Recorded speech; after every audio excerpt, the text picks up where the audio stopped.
Puisque vous partez en voyage. Ah, ça c'est bien. Ouais. Mireille, Jean Noël, repris par Françoise Hardy avec pas mal. Mireille et Jean Noël, repris par Françoise Hardy. La chanson est de Mireille et de Jean Noël. Vous savez que vous avez une encyclopédie quand même à côté de D'accord. vous. Tout ce qui est vieux, Donc oui. là c'est Françoise Hardy et Jacques Dutronc. C'est ça. C'est Mireille. D'accord. Alors ça c'est une bonne idée aussi pour finalement financer ces voyages à l'étranger. Pourquoi ne pas louer votre appartement ou votre maison? Ça se pratique de plus en plus. Ça se pratiquait beaucoup à l'étranger, non? Alors, à l'étranger, ça s'appelait le couchsurfing, mais il n'était pas question d'échange d'argent. C'est-à-dire que vous partiez à l'étranger, vous échangiez votre appartement ou votre maison en France, et en échange, vous partiez chez ces personnes qui ont occupé votre appartement à l'étranger. Ouais. Pas d'argent. Mais la crise a du bon, puisqu'il y a des bonnes idées, d'où le commerce participatif. C'est-à-dire que vous partez en voyage, au lieu de laisser votre maison vide, pourquoi ne pas la louer le temps d'un week-end, le temps d'une semaine? Ça coûte pas cher pour celui qui va récupérer votre maison et pour vous, ça vous permet de dépenser un peu sans compter pendant votre séjour. C'est tout simple, regardez comment ça se passe. Le principe de notre site est de permettre à des gens comme vous et moi de trouver un hébergement court terme de façon très très simple, en ligne. Et ça nous permet aussi à vous et moi, lorsque l'on part en vacances ou lorsqu'on part en voyage, de louer notre maison à d'autres gens et ainsi d'en tirer un revenu. C'est le cas de Julien, locataire d'un 2 pièces à Paris. Il sous-loue son logement avec l'accord de sa propriétaire dès qu'il s'absente. Je suis souvent en déplacement parce que je suis à mon compte entrepreneur et donc souvent je pars pour des périodes assez longues et donc moi c'est une bonne manière que mon appart soit occupé même quand je suis pas là et de gagner un petit peu d'argent. Lorsqu'on met à disposition son appartement, c'est très simple, on remplit un formulaire décrivant l'appartement, donnant les différentes caractéristiques et on envoie quelques photos. Il faut un minimum d'une photo par pièce, c'est ce qui assure la qualité et ce qui permet au locataire de se rendre compte très précisément de ce qu'il va louer. Je vous ai laissé pas mal de choses dans le frigo, donc si vous avez besoin de quoi que ce soit, Ah n'hésitez sympa, pas. d'accord. Merci, pour je le peux petit grignoter déjà. Voilà, pour le petit déjeuner, il y a du thé, enfin faites ce que vous voulez. Sur le site, ça se passe de façon très simple. Il y a juste une boîte dans laquelle vous écrivez la ville dans laquelle vous voulez aller et les dates de votre voyage et apparaissent tous les logements qui sont libres à ces dates-là, classés soit par ordre de popularité ou de prix. Vous pouvez choisir en fonction de critères prédéfinis. Si vous avez une question particulière pour le propriétaire, vous pouvez même lui envoyer un mail auquel il répondra rapidement. Réserver est donc aussi simple que sur un site d'hôtel. Je suis à Paris pour 4 jours dans le cadre de mon travail. Du coup, j'ai disposé d'un appartement bien plus grand qu'une chambre d'hôtel, moins personnel aussi et surtout moins cher. Je suis à 79 € par nuit, donc pour 4 nuits, ça doit revenir autour de 320 €, à quoi s'ajoute une commission pour le site internet et en tout, j'ai dû en avoir pour à peine plus de 350 €. Moi concrètement, ça me rapporte 320 € pour 4 jours, donc ce qui permet de prendre en charge une partie de mon loyer. Je me sens à l'aise, tout est pratique, c'est propre, les draps sont changés, j'ai une serviette de salle de bain. Tout a été changé, les draps sont propres, vous n'avez rien à faire, juste à vous installer.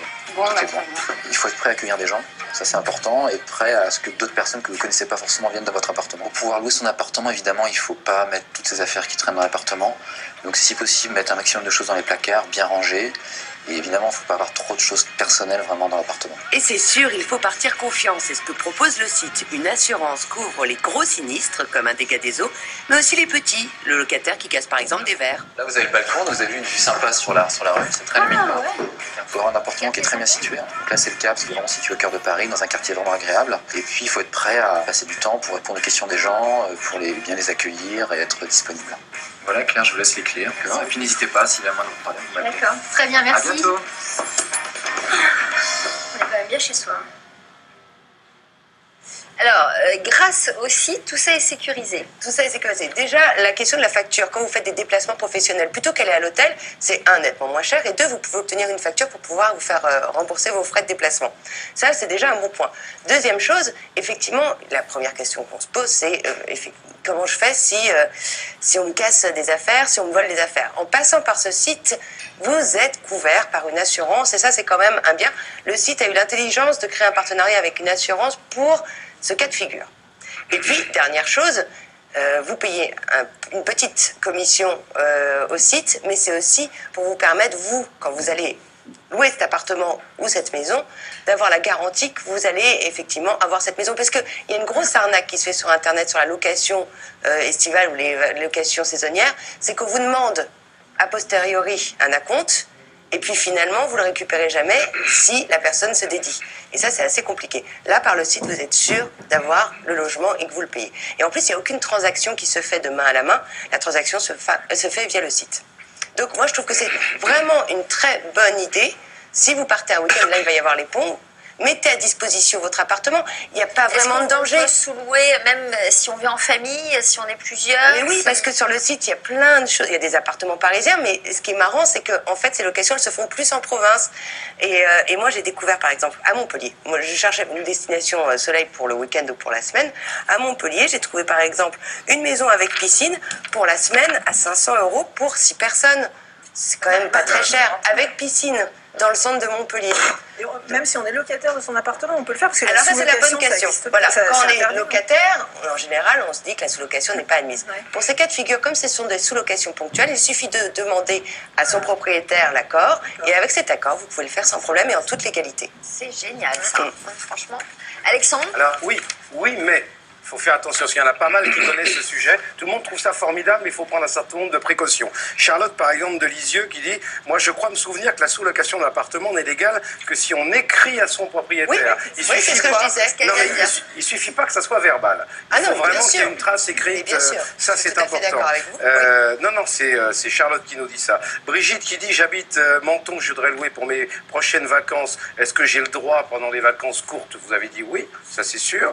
Il y en a qui ont peur, surtout, comme je ne sais plus comment elle s'appelle. Elle a peur que son appartement soit saccagé et elle pose la question, qui est en fait responsable au niveau de l'assurance? Est-ce que c'est votre assurance du propriétaire ou vous prenez une assurance supplémentaire? C'est le site, en fait, qui lui cotise à une assurance. Donc c'est quand même une tierce assurance, c'est une assurance en plus. Et puis alors, dernière Ça question. veut dire que le site se porte garant des gens qui voilà, vont la louer. sécurité de... Dernière question qui est importante, c'est Léonard de Vinci qui dit voilà. Moi, Vous prenez pour Léonard Philippe Bouvard, on a de Paris, compris. Léonard de Paris. Non, j'ai fait Léonard de Vincennes un jour.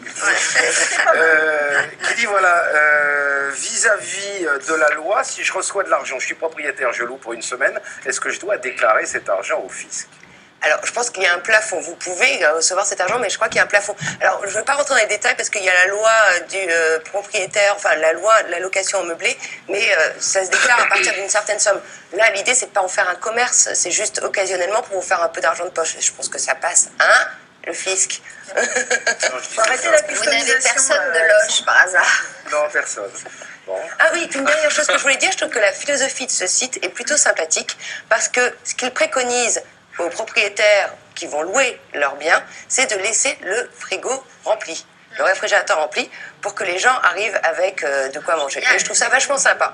Voilà. Il faut s'y prendre combien de temps à l'avance? Alors là, la demoiselle, elle s'y est pris, elle était en déplacement de Lyon, elle s'est dit, ah bah je vais tester ce site, parce qu'en général je vais à l'hôtel, et j'ai découvert ce site, et je vais avoir un déplacement dans 2 jours à Paris, Et dans l'autre sens, 48. quand vous décidez de louer votre appartement, j'imagine qu'il faut un certain délai pour que le site, les Non, personnes bien du site sûr, viennent je pense qu'il y a vérifier. 48 heures de délai entre l'inscription et la mise en ligne de votre bien.